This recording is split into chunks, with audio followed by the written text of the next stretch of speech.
14 years India చేసిన sir 5 world cups 14 years అంటే నా లైఫ్లో ఎంత ఆల్మోస్ట్ 20% 30% లైఫ్ వెళ్ళిపోయిందా? ఇప్పుడున్న దాని ప్రకారం 40% లైఫ్ వెళ్ళిపోయింది నాకు వచ్చింది. అందువల్ల మీరు సింపుల్ గివ్ అప్ ఇవ్వద్దు, ట్రై హార్డ్ అంతే. ఆ రోజు నేను చేయలేను, నేను నాకు వల్ల కాదు అనుకుంటే ఈ రోజు అవ్వదు. రిటైర్ అయిన తర్వాత కూడా నాకేం అవసరం, ఆ ఫ్యామిలీతో ఉండొచ్చు, నాకేం అవసరం అనుకోవద్దు. నేను ఇంకొక 5 years ఆడగలను, మేనేజ్ ఉన్న ఎక్స్పీరియన్స్ కి ఉన్న గేమ్స్ 5 years ఈజీగా ఆడగలను, వీళ్ళు కాంపిటీషన్ ఇవ్వగలను, అది పెద్ద విషయం కాదు. బట్ నాతో ఆగిపోవడం కాదు కదా, నెక్స్ట్ జనరేషన్ రెడీ చేయాలి. ఆ కరుణ కుమార్ అని పాప వీళ్ళకి తీసాం, ఇప్పుడు ఓన్లీ సీనియర్స్ పక్కన పెట్టే స్టేట్లో జూనియర్స్ ప్రమోట్ చేస్తున్నాము, నెక్స్ట్ జనరేషన్ రెడీ చేస్తున్నాము, బ్యాక్ టు బ్యాక్ టోర్నమెంట్లు చేస్తున్నాము. చాలా మంది పిల్లలు హ్యాపీ ఫీల్ అవుతున్నారు, స్టేట్లో ఎంత డెవలప్మెంట్ జరుగుతుందని చెప్పేసి. మాకు కూడా ఆంధ్ర అసోసియేషన్ వాళ్ళు కూడా సపోర్టింగ్ చేస్తున్నారు. ఆంధ్ర అసోసియేషన్ ఏదైతే కేశవ చిన్ని గారు, సనాత్ బాబు టీం ఉన్నారు, దివ్యాంగుల క్రికెట్ని దివ్యాంగుల క్రికెట్ లాగా చూడట్లేదు, ఒక కమిటీ ఫామ్ చేశారు, డిఫరెంట్ లేబుల్ క్రికెట్ కమిటీ అని. నేను చాలా హ్యాపీగా ఎప్పుడు అనిపించిందంటే, ఒకసారి కేశవ చిన్ని గారి దగ్గరికి వెళ్ళాను. చిన్ని గారి దగ్గరికి వెళ్ళి, sir thank you so much sir, మా దివ్యాంగుల క్రికెట్ని కూడా సపోర్ట్ చేస్తున్నట్టే, ఆ మాట అనొద్దు, ఇది దివ్యాంగుల క్రికెట్ కాదు, మీరు ఆడేది క్రికెటే, అది మా రెస్పాన్సిబిలిటీ, నేను చెప్పేది ఎవరు చేస్తాం, మేము చేస్తాం. మీరు నార్మల్ క్రికెట్లో ఫీల్ అవ్వండి, దివ్యాంగుల క్రికెట్ అనొద్దు, మా రెస్పాన్సిబిలిటీ నేను చేస్తాను, అంత గురించి నేను చేస్తాం అని చెప్పేసి. ఆ మాట ఎవరు చెప్తారు చెప్పండి? ఏందమ్మా మిమ్మల్ని కూడా చూసుకుంటాంలే, పర్లేదులే అని ఊరకంటారు. కానీ ఆయన మాట మనకు చాలా హ్యాపీగా అనిపించింది. ఇది నామకే వస్తువు మంత్రంలో కాదు, మాకు ఈ కావాలి అవి కావాలంటే మ్యాక్సిమం సపోర్ట్ చేస్తున్నారు. ఇప్పుడు బీసీఏ నుంచి ఫండింగ్ వచ్చేది ఓన్ నార్మల్ క్రికెటర్స్, మనకు రాదు. వాళ్ళు ఎంత కావాలంత మ్యాక్సిమం ట్రై చేసి సపోర్ట్ చేస్తారు. గ్రౌండ్ మాకు రెంట్కి ఇస్తారు, మనకి free of cost, staying, food, transportation providing. ఇంక ఇది చాలు కదా ప్లేస్ ఆడడానికి. ప్లేస్ కూడా పర్ డే ఎంతండి, చిన్న విషయాలు కాదు కదా. ఇది స్టార్ట్ అయింది, ఫ్యూచర్ బాగుంటుంది. అంటే ఇట్లా భరోసా ఇచ్చేవాళ్ళు వస్తే మనకి ఆటోమేటిక్గా ఫ్యూచర్కి ఒక భరోసా ఇచ్చినట్టు ఉంటుంది. ఈ జనరేషనే కాదు, అరే మన గురించి కూడా ఆలోచించే వాళ్ళు ఉన్నారు, లేకపోతే అతను చేయగలుగుతున్నాడు మనం ఎందుకు చేయలేము, అతను సక్సెస్ అవుతున్నాడు, ఈ ప్లాట్ఫామ్లో మనం వెళ్తే మనం కూడా సక్సెస్ అవుతాము. ఇప్పుడు పారా ఒలింపిక్స్ 2016 వరకు అంత అసలు లేదు, నార్మల్ ఒలింపిక్స్ కంటే మన వాళ్ళు ఎక్కువ మెడల్స్ తెచ్చారు. అది చూసి కొంతమంది ఇన్స్పైర్ అయ్యారు. అది మెడల్స్కి ఇన్స్పైర్ అవ్వలేదు, చెప్తున్నాను క్లియర్ చెప్తాను. మనం మెడల్స్కి ఇన్స్పైర్ అవ్వలేదు, facilities, financial support, job security, society dignity, ఎన్నో అవమానాలు గురి ప్రతి ఒక్కడు వాడు సక్సెస్ అయినప్పుడు నేను ఎందుకు సక్సెస్ అవ్వను?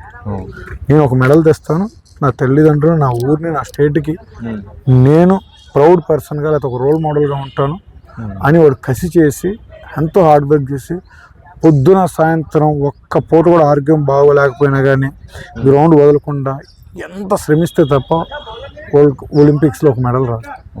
ఎంత శ్రమించినా కానీ ఒకసారి రాదు కూడా.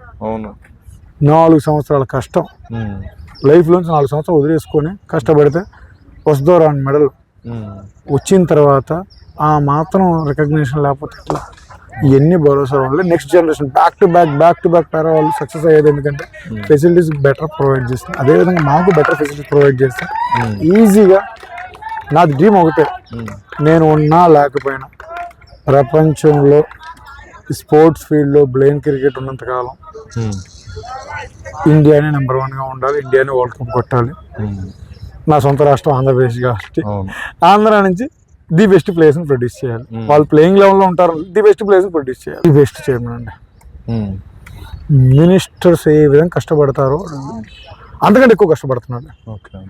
సెంట్రల్ గవర్నమెంట్ దగ్గరికి వెళ్ళడం, ఫండింగ్ తేవడము, దాన్ని ఏమంటారు శిథిలావస్థలో ఉన్న క్రీడా ప్రాంగణాలని కొత్తగా రూపురేఖలు కల్పించడం, ప్లేయర్స్కి ఫెసిలిటీస్ ఇవ్వాలి. నా దగ్గరకు వస్తే మీరు బొక్కేలతో రావద్దు, ప్లేయర్స్కి ఉపయోగపడి ఏదో ఒకటి అండి. ఎవరు ఏం బాగా కష్టపడుకుంటూ వెళ్ళి మోటివేట్ చేసుకుని స్కూల్స్ లెవెల్స్లో, ఊర్లలో, పల్లెటూరు లెవెల్స్లో స్పోర్ట్స్ని ఎంకరేజ్ చేయాలని ఆ థాట్తో చేస్తున్నారు. ఆ రిజల్ట్ కూడా మనం చూస్తున్నాం. చాలా అంటే చాలా. ఇప్పుడు మనకి ఫుల్ ఫ్లెడ్జ్డ్ ఎండి కూడా ఉన్నారు, VCMD బర్నీ మేడం. ఆ మేడం కూడా IFS ఆఫీసర్, ఆమె కూడా చాలా పాజిటివ్గా రిసీవ్ చేసుకున్నారు. అంటే స్పోర్ట్స్ పర్సన్స్కి ఎవరికైనా కానీ గవర్నమెంట్ దగ్గరికి వెళ్ళి ఒక రిప్రజెంటేషన్ ఇవ్వాలన్నా కానీ ఏదైనా చేయాలన్నా కానీ వెళ్తే కనీసము మన ప్రాబ్లమ్స్ని నవ్వుతూ వింటూ సింపుల్గా ఇట్లా ట్యాప్ చేసి పర్లేదమ్మా మేము ఉన్నాము, మన గవర్నమెంట్ ఉంది, మేము చూసుకుంటాము, టెన్షన్ తీసుకోవద్దని ఒక భరోసా ఇస్తే కొంచెం ఆ టెన్షన్ ఆ రిలీఫ్ అనేది తగ్గుతుంది. అది నవ్వు ఈ టీంలో దొరుకుతుంది మనకి.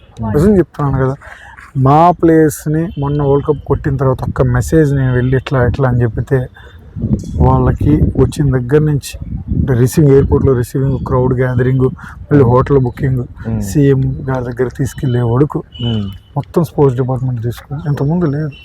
నాకు అర్జున అవార్డు తీసుకుని వచ్చినా కానీ లేదు చెప్పాలంటే, నా అవార్డు నేను తీసుకుని ఇంట్లో పెట్టుకున్నా అంతే. అది ఇప్పుడు ఇంట్లో ఉంటుంది, మీరు ఎక్కడైనా చెక్ చేయొచ్చు. సిఎస్ గారి దగ్గరికి వెళ్ళాను తప్ప అక్కడ మా అసోసియేషన్ వాళ్ళు లేదు అజయ్ మన గవర్నమెంట్ దగ్గరికి వెళ్ళాలి అంటే నేను వెళ్ళట్లేదు.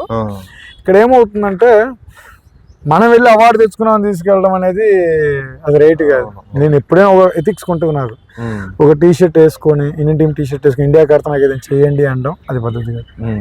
గెలిచిన తర్వాత రెస్పాన్సిబుల్ పర్సన్గా, రూలింగ్ పర్సన్గా, లేకపోతే యాజ్ ఎ గవర్నమెంట్ అఫీషియల్గా అది నీది బాధ్యత.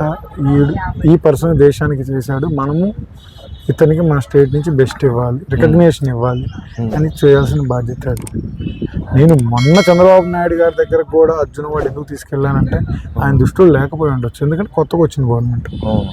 నేను క్లియర్ స్టేజ్ మీద చెప్పాను గతంలో కలవలేదు సార్ ఇది, ఎందుకంటే ఎంతోమంది క్రీడాకారులకి లైఫ్ ఇచ్చారు ఆయన. ఎందుకంటే ప్రోత్సాహం నీకు కదా, అది నెక్స్ట్ జనరేషన్ ప్రోత్సాహం అది.